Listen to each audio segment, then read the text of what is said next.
Como a gente vai ter muita coisa boa por hoje, eu quero já convidar de cara o Arlindo. Vamos lá, alguém?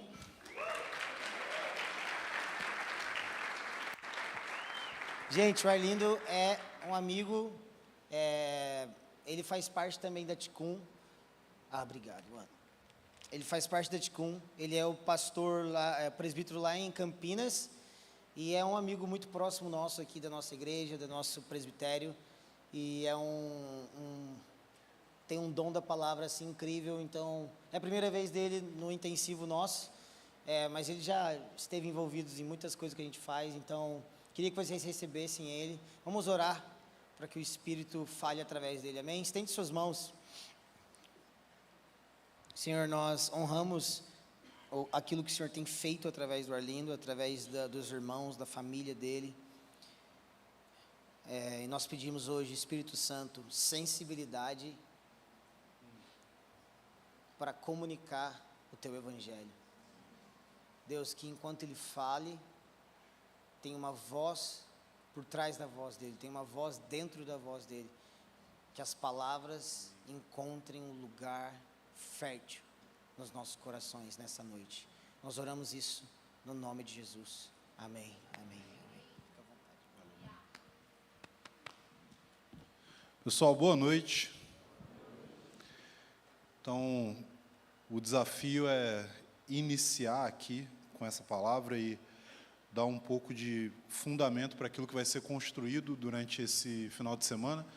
E se você está com sua Bíblia aí, eu quero que você já abra ela em 1 Coríntios, capítulo 1, versículos 18 ao 25, é o que a gente vai ler. 1 Coríntios 1, do 18 ao 25. É uma passagem que talvez vários conheçam, já tenham ouvido citações ou até pregações sobre esse ponto aí das Escrituras. 1 Coríntios 1, a partir do verso 18.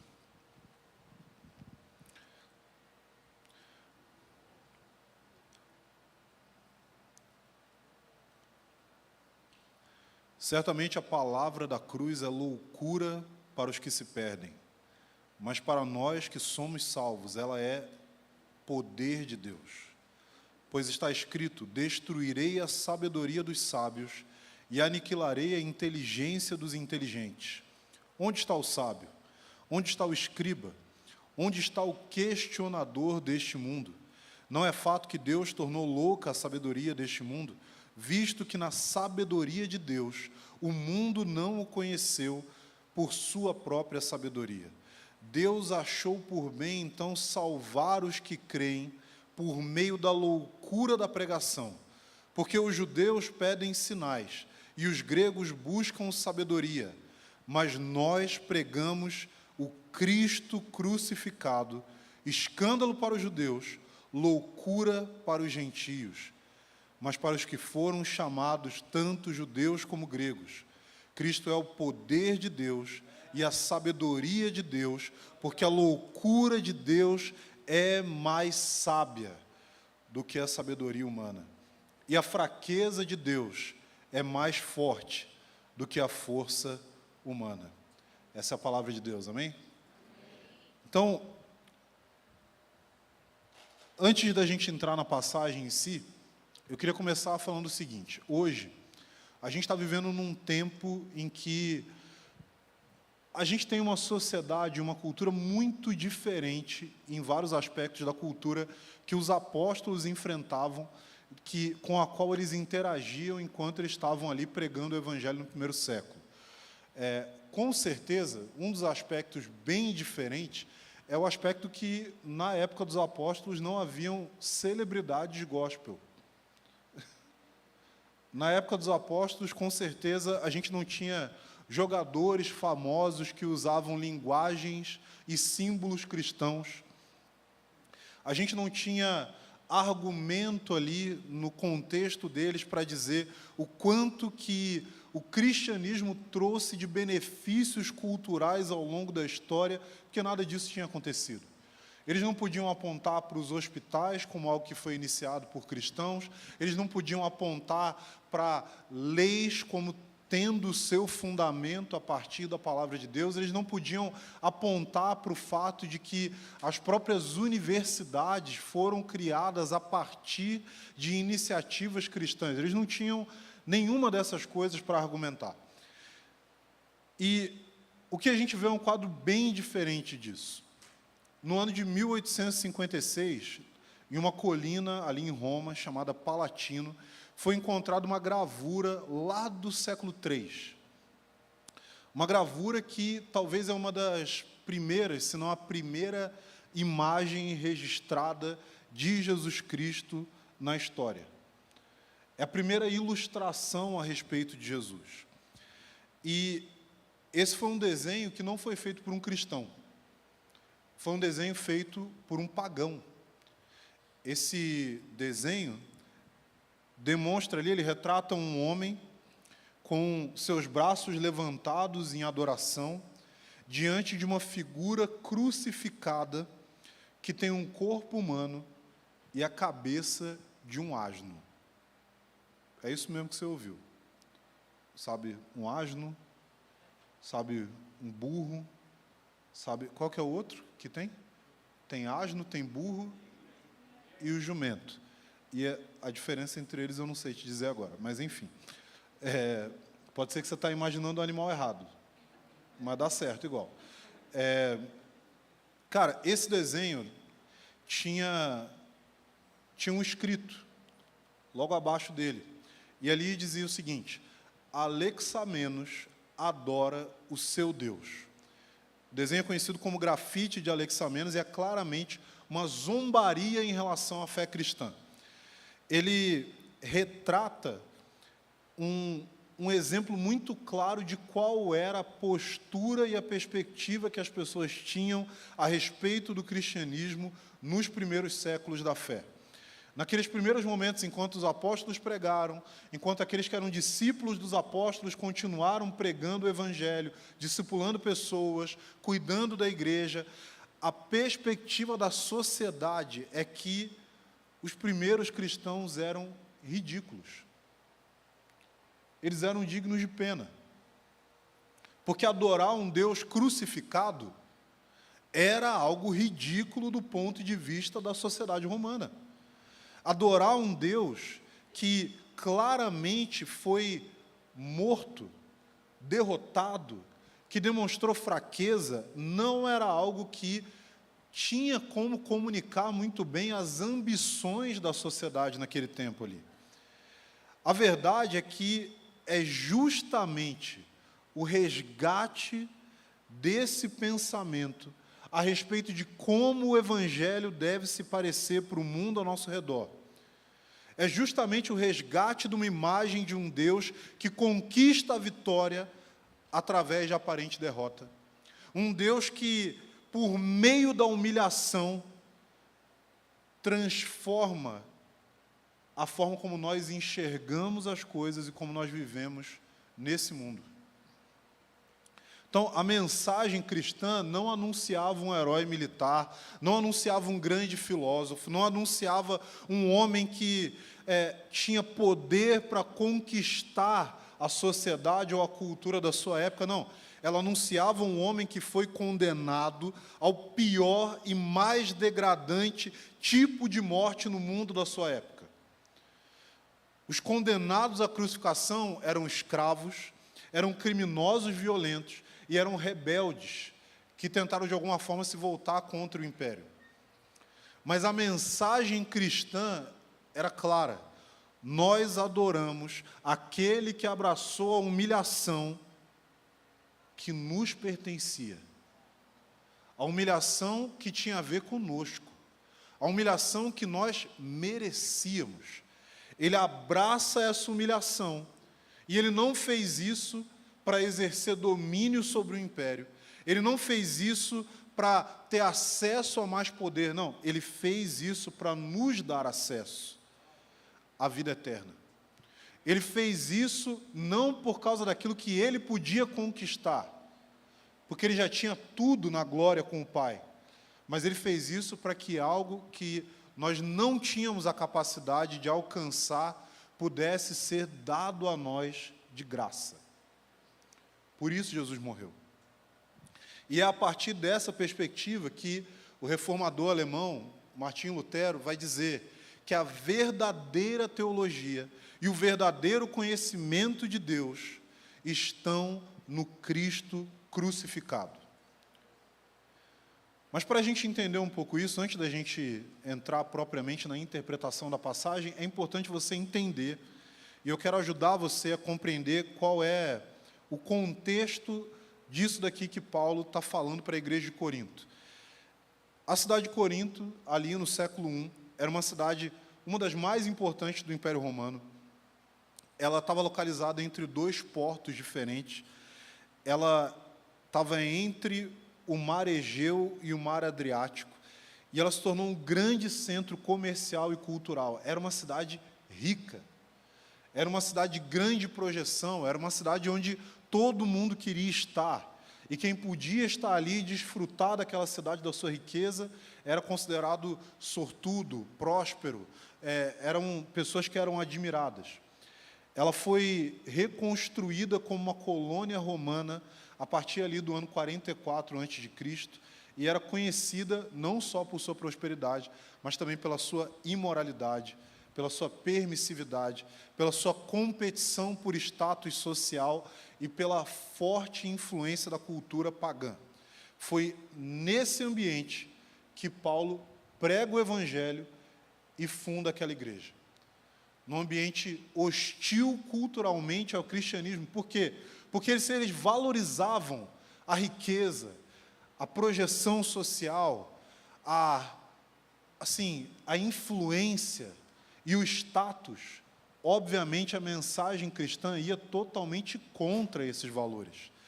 Mas Paulo passa ali a gente vai ver em Atos, ali no capítulo 18, Paulo se movendo em relação a Corinto pela primeira vez.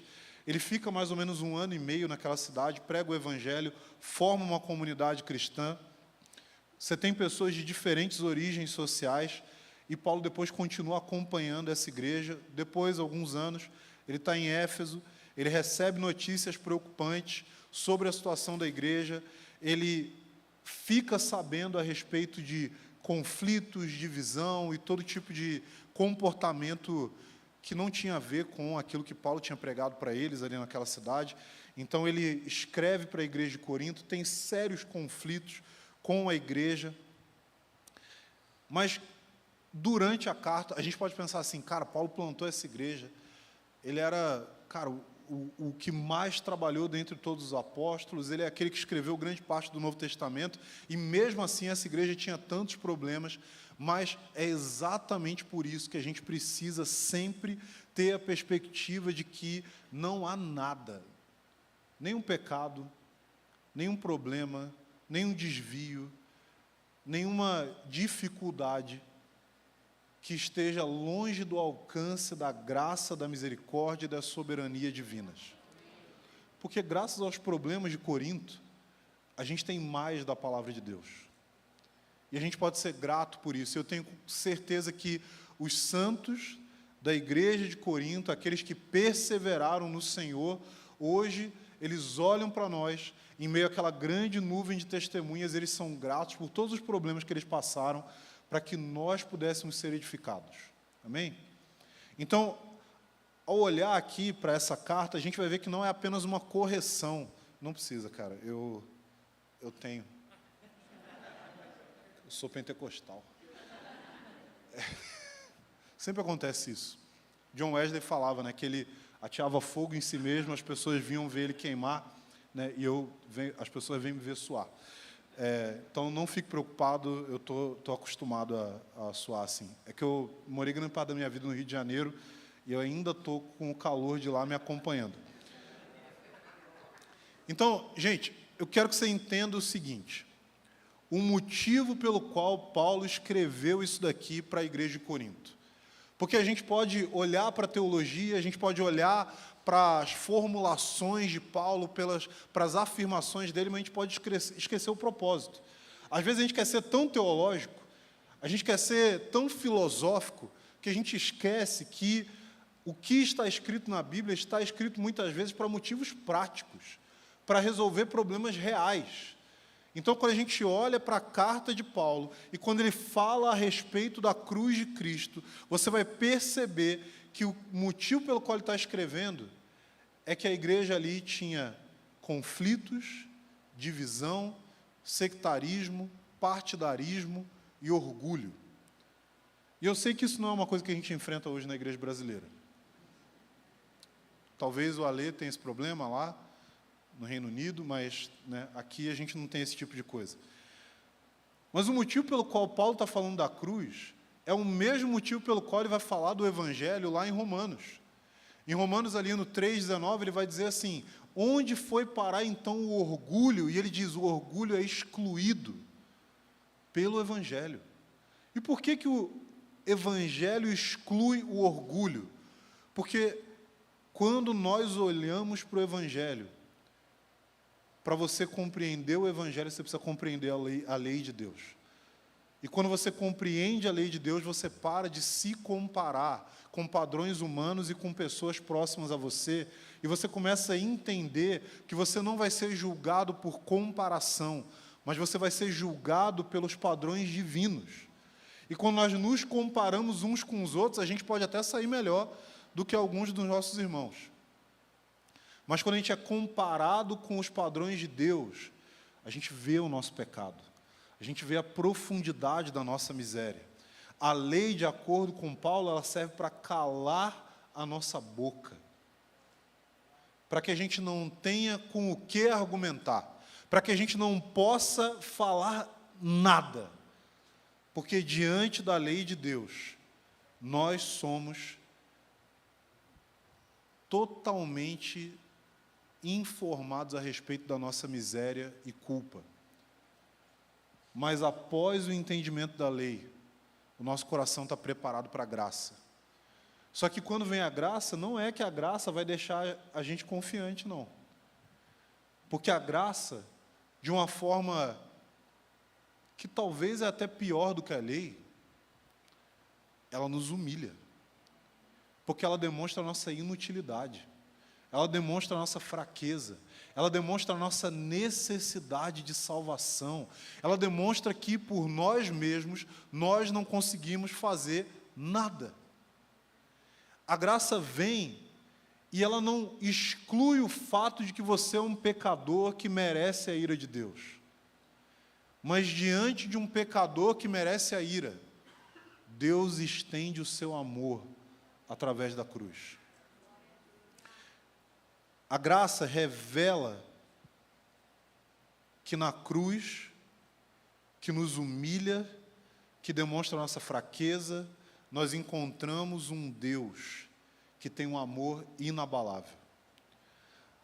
A palavra da cruz aqui, a que Paulo está se referindo, tem a ver exatamente com isso, é o meio pelo qual nós obtemos a salvação, é a obra que Cristo realizou. Nós somos pecadores. Nós somos maus, nós somos inexoravelmente, definitivamente e continuamente maus. Então você pode virar para a pessoa que está do seu lado e falar assim, você é mau. Você pode virar para a pessoa do seu lado e falar assim, você não presta. Você pode parar, gente, não empolga não. É para repetir só o que eu falei aqui. Não vai descarregar o teu coração aí, não. Mas, gente, a verdade, e eu lembro, é impossível não lembrar do Haroldo quando fala sobre isso, porque o Haroldo, que foi, cara, um mentor para a gente, um irmão que acompanhou, que esteve presente em tantos momentos da nossa vida, eu lembro dele dando aula sobre o evangelho profético lá em Montemor, e ele falava dos 4 degraus descendentes e progressivos da maldade humana. Um bom título de um livro, para o Jonathan Edwards. Mas ele falava assim, o primeiro degrau é, você é mau. E qual que é o segundo degrau? É que você não só é mau, mas você não consegue mudar. O terceiro degrau é que, além de você ser mau, além de você não conseguir mudar, você é iludido, porque você acha que você consegue. Você acha que você fez de novo o propósito de que esse ano você vai fazer leitura bíblica. Você está com aquele mestrado em Gênesis, né? Que a gente sabe que, geralmente, gente, a gente nem vê nas igrejas séries de pregações em Gênesis. Por quê? Porque a igreja já está expert. Todo mundo já começou a ler a Bíblia, leu Gênesis, chegou em Levítico, você já... Está difícil, cara. Vontade de comer um churrasco, lendo esse livro. E o que acontece é que a gente acredita que a nossa salvação e que o nosso relacionamento com Deus é medido através da nossa performance. A gente acredita que a gente recebe a presença de Deus através daquilo que a gente faz. Mas a cruz vem mostrar para a gente que é essa obra que demonstra para você claramente que você é mau, que mostra para você que você não consegue mudar e que destrói a ilusão de que tudo que você precisa de Deus é mais uma chance. Quem aí cantou? Para Deus te dar mais uma chance. Cara, Deus não precisa te dar mais uma chance, porque você ia estragar. Você ia estragar. Nesse sentido, eu acho que o James Blunt é muito mais bíblico, né? James Blunt canta assim: Give me reason, but don't give me choice. Ele fala: me dê razão, mas não me dê escolha. Eu só vou cometer os mesmos erros de novo. Mas o que Deus nos deu não foi razão. O que Deus nos deu foi o seu Filho crucificado. O que Deus nos deu foi exatamente aquilo que a gente precisava: salvação. E o problema é que eu falei para você aqui a respeito de 3 dos 4 degraus. Porque o último degrau é o pior. Porque além de ser mau, além de não conseguir mudar e além de ser iludido, o 4º degrau é o pior de todos. Porque ele fala para a gente que além disso tudo, a gente é religioso. Porque ser religioso, ele tem a ver com encontrar uma solução para toda essa problemática do pecado em nós. E essa solução é performance espiritual. Essa solução é conhecimento que infla, que gera arrogância. É usar o conhecimento da lei de Deus não para avaliar o seu próprio coração e seu próprio pecado, mas usar o conhecimento da lei de Deus para oprimir outros. Para criar algo que não é a lei de Deus, mas é uma distorção dela, que a gente pode chamar aqui de a lei dos crentes. E como que você discerne a lei dos crentes? Ela envolve todas as suas forças, as coisas que você consegue cumprir, e ela exclui todas as suas fraquezas. Ela condena aqueles que não são parecidos com você, e ela abraça e exalta aqueles que têm as mesmas fraquezas e as mesmas facilidades que você tem. E era isso que Jesus confrontava ali com os fariseus. Era isso que ele combatia no seu ministério. Você vai ver que Jesus gastou muito mais tempo pregando contra os fariseus do que contra as prostitutas.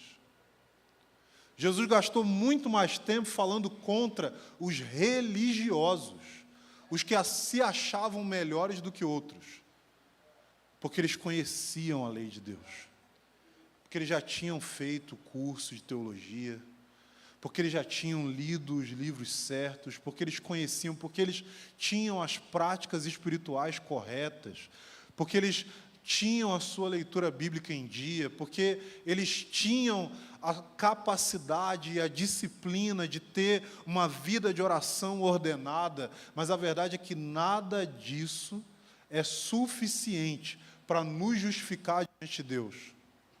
Porque a única coisa que pode nos justificar é o Filho numa cruz. Só Ele pode nos salvar. Só Ele pode nos livrar da morte e do inferno. Você pode orar o quanto você quiser, você pode ler a Bíblia o quanto você quiser, você pode fazer doações aos pobres, você pode entregar a sua vida como um mártir. Mas se você não confia na cruz, se você não confia na obra de Cristo, nenhuma dessas coisas tem serventia alguma. Então, Paulo está mostrando para a gente aqui que existe uma obra perfeita que foi realizada. O problema é, essa obra não faz sentido para o mundo. Essa obra confunde a sabedoria, a prudência e o desejo por poder e influência do mundo ao nosso redor. A obra realizada por Cristo mostra alguém justo e perfeito, sofrendo por aqueles que são injustos e imperfeitos. E o que a gente aprendeu da religião é que se eu fizer o certo, eu sou recompensado.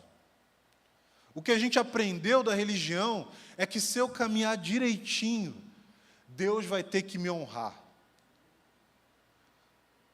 E pode ser que você não pense isso, pode ser que essa não seja a sua teologia, mas a sua teologia aparece de verdade quando as coisas dão errado na sua vida. A sua teologia aparece de verdade quando gente que você acha que não merece, recebe aquilo que você acredita que merecia receber. A sua teologia aparece de verdade quando você olha para o pecado de outro.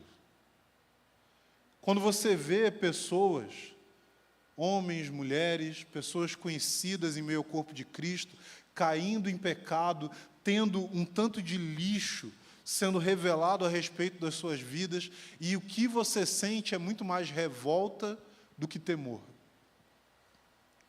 O que você se questiona é como essa pessoa foi capaz de fazer isso, ao invés de se questionar, como que eu nunca fui por esse caminho? A cruz vem para nos humilhar, para mostrar quem nós somos de verdade. Mas a gente tem que ser grato por isso, porque ao nos mostrar quem nós somos, nós podemos conhecer quem Ele é. Mas se a gente não quiser admitir quem a gente não consegue conhecer Ele. A gente fica impedido. A nossa mente, ela fica coberta por um véu de carnalidade, de mentira, porque a gente não quer admitir que a gente não pode se salvar. A cruz, até hoje, não faz sentido para o mundo ao nosso redor. Aqueles que tentam enxergar Jesus somente como um grande mestre, como alguém que tinha grande sabedoria humana, não conseguem compreender a cruz. E nós erramos quando a gente tenta tornar a mensagem da cruz mais adequada ao paladar desse mundo. Quando o cristianismo tenta se tornar atraente ao mundo ao nosso redor, por meio dos mesmos valores dessa era, nós perdemos o poder da cruz. Quando a igreja tenta, de alguma forma, se tornar atraente para o mundo por meio dos valores dessa era, a gente perde a nossa capacidade de pregar o verdadeiro evangelho. Quando a gente olha para os indicativos de sucesso mundanos ao nosso redor, nós reduzimos a nada a cruz de Cristo. Porque o caminho da vitória cristã não é sucesso e dominação. O caminho da vitória cristã é um homem nu, pregado numa cruz, humilhado. Mas, quando as pessoas olham para ele, e do alto vem revelação, elas conseguem ver que ali, em meio à humilhação, a glória de Deus está brilhando na face de Cristo. Eles olharam para João Batista e viram um homem que estava jogando a sua vida fora no deserto. Eles olharam para Jesus e viram alguém que parecia comum, alguém que se sentava com pecadores, que comia, que bebia. Não fazia sentido tanto poder e tanta sabedoria se isso não era utilizado para acumular poder e influência. Mas vocês percebem que a igreja está indo por esse caminho? Vocês percebem que a gente fica com sede, com desejo, com fome dos mesmos indicativos de sucesso mundanos? A igreja quer dominar, mas a igreja foi chamada para servir. A igreja quer se exaltar, mas ela foi chamada para se humilhar. Ela foi chamada para sofrer o ridículo e entregar de volta amor. Aqueles que detêm poder nesse mundo nunca vão enxergar a glória do Evangelho, enquanto eles derem mais valor ao poder do que à revelação de Jesus. Se você busca a glória desse mundo, você precisa saber que Jesus vivia a partir de uma outra perspectiva.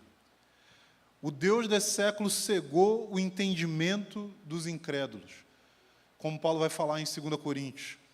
E ele fez isso para que eles não vejam a glória de Deus na face de Cristo. Mas a igreja que adota um evangelho que exalta a glória humana, mas esconde a cruz, ela fecha os seus olhos também para a beleza do amor de Deus e para o poder dele revelado num Salvador crucificado. Para quem está perdido, a cruz é loucura. Porque se eu abraço tudo aquilo que esse mundo deseja repelir, tudo aquilo do que esse mundo deseja fugir, eu faço isso porque eu entendi que esse é o caminho para a verdadeira alegria. Eu faço isso porque eu entendi que Cristo, o Filho eterno de Deus, se tornou um ser humano e ele viveu uma vida perfeita que eu nunca teria capacidade de viver, mas ele viveu uma morte horrenda que eu deveria morrer. Mas ao fazer isso, a morte não pôde conter ele. Ele ressuscitou. Ele demonstrou que ele é justo, que ele é santo, que ele é perfeito, e ainda que nós não sejamos, nós recebemos do crédito da sua vida perfeita, e ele não tem vergonha de nos chamar de irmãos. Para os que se perdem, a cruz é loucura. Mas Cristo foi na direção que o mundo achava que não tinha sentido. E por isso que Dietrich Bonhoeffer disse: quando Cristo chama um homem, ele o chama para vir e morrer. Jesus não chama a gente para fazer qualquer coisa que ele mesmo não tenha experimentado. E quando a gente olha para o fato dele experimentar, a gente sabe que ele experimentou sem precisar experimentar. E a gente sabe que se a gente experimentasse, mas não tivesse fé em Jesus, isso não adiantaria de nada. Então a gente não segue esse caminho para conquistar alguma coisa. A gente segue esse caminho porque ele conquistou a glória para nós. A gente segue esse caminho porque o nosso coração entende que a glória desse mundo não é nada comparada à glória que nós temos em Cristo. Quando a gente olha para ele, a gente pode se alegrar nos sofrimentos.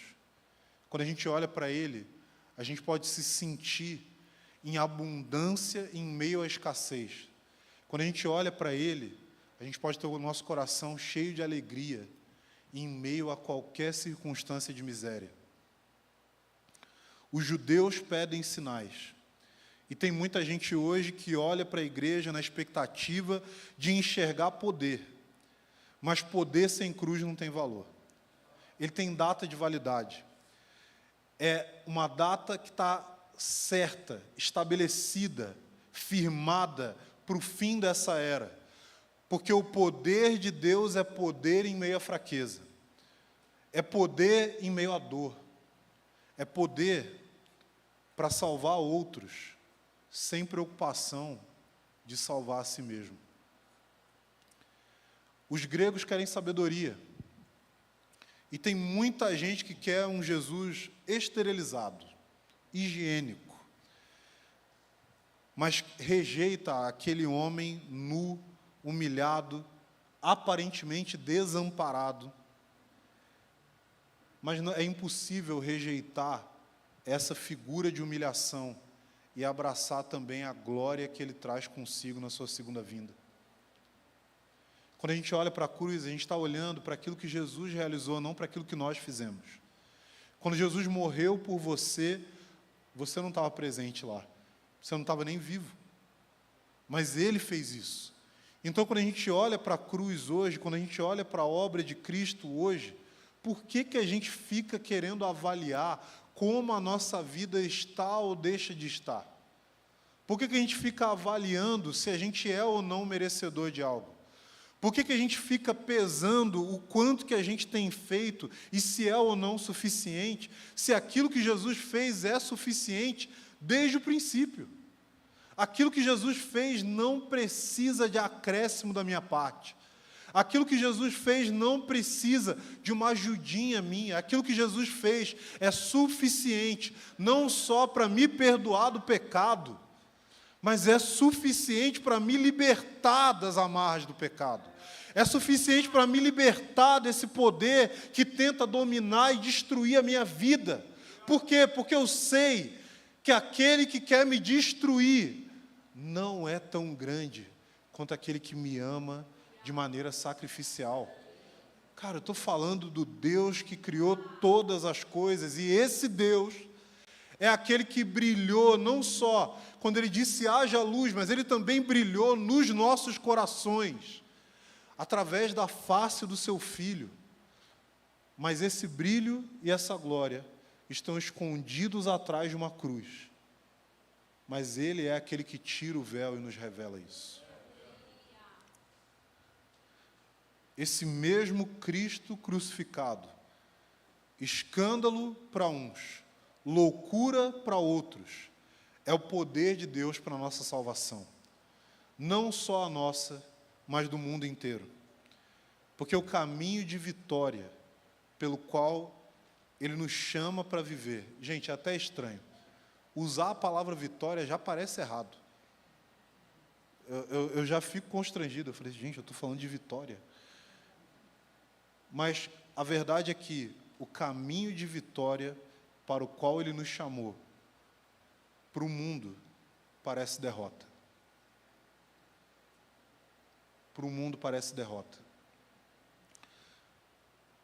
Mas a minha oração é que Deus faça brilhar a sua luz em nossos corações, para que nós estejamos junto daqueles que vencem pelo sangue do Cordeiro, pela palavra do seu testemunho, junto àqueles que não amam as suas vidas até a morte, aqueles que têm os olhos abertos, para que assim como Ele, a gente possa olhar para tudo aquilo que esse mundo tem a nos oferecer e entender que Cristo é superior. Amém? Vamos orar? Senhor, nós queremos ter os nossos olhos abertos cada vez mais. Nós queremos que a nossa vida reflita a Tua cruz. Nós queremos que a nossa vida abrace a realidade de que o que nós recebemos é de graça. E ao mesmo tempo que é de graça, a gente pode abrir mão de tudo, absolutamente tudo, porque não tem nada que se compare ao valor e à riqueza que nós recebemos, que é ter o Teu coração. Muito obrigado, Senhor. Limpa, Senhor, purifica a nossa mente. Livra, Senhor, da culpa, livra da condenação, livra daquilo que nos impede de desfrutar da verdadeira alegria da Tua salvação. Em nome de Jesus. Abençoa os meus irmãos. Amém.